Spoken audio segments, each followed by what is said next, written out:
Ready ready.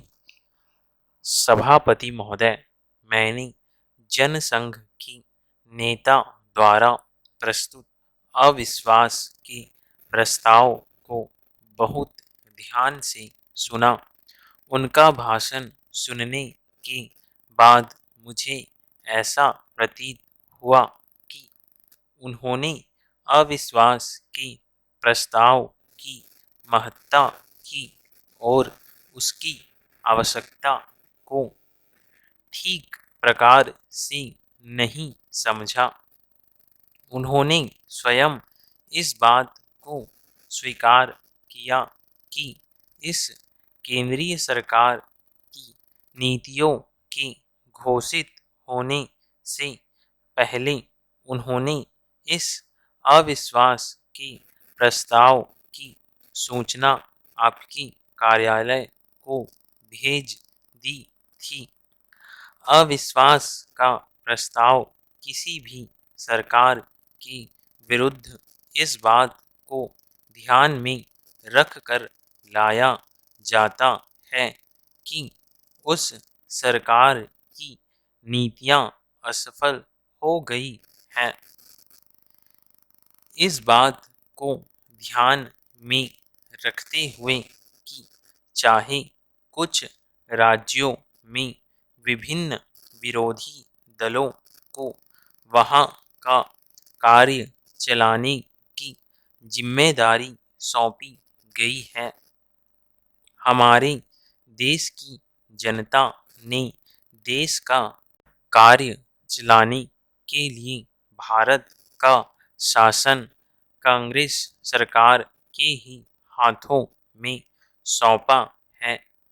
हमारे देश की जनता का विश्वास था कि कांग्रेस ही एक ऐसा दल है जिसके ऊपर विश्वास प्रकट किया जा सकता है और इसलिए केंद्रीय सरकार को चलाने की जिम्मेदारी हमारे ऊपर आई है। मुझे दुख है कि बिना इस बात का ध्यान रखते हुए कि एक छोटे से मामले को लेकर राजस्थान में राष्ट्रपति का शासन लागू किया और विधानसभा की कार्यवाही को स्थगित कर दिया गया। अगर इसी प्रश्न के ऊपर इस सदन को विचार करना था तो अविश्वास के प्रस्ताव के अतिरिक्त भी हमारे नियमों के अंदर व्यवस्था है जिसके अनुसार हम इस सदन के अंदर इस प्रश्न पर विचार कर सकते थे, लेकिन जनसंघ की नेता ने इस बात को ध्यान में नहीं रखा। उनका आरोप है कि केंद्रीय सरकार ने राजस्थान के अंदर जिस प्रकार से हस्तक्षेप किया है वह अनुचित है और संविधान की अवहेलना की गई है। जनतांत्रिक भावनाओं का ध्यान नहीं रखा गया है।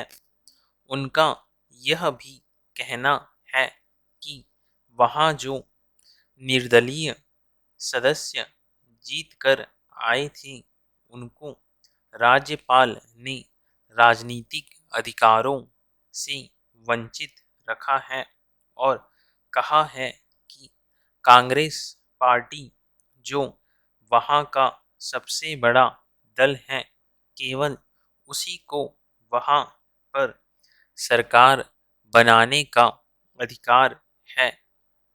एक तरफ आप यह मापदंड लगाते हैं कि राजस्थान में निर्दलीय सदस्य की अवहेलना की गई और दूसरी तरफ आप उत्तर प्रदेश का उदाहरण प्रस्तुत करते हैं।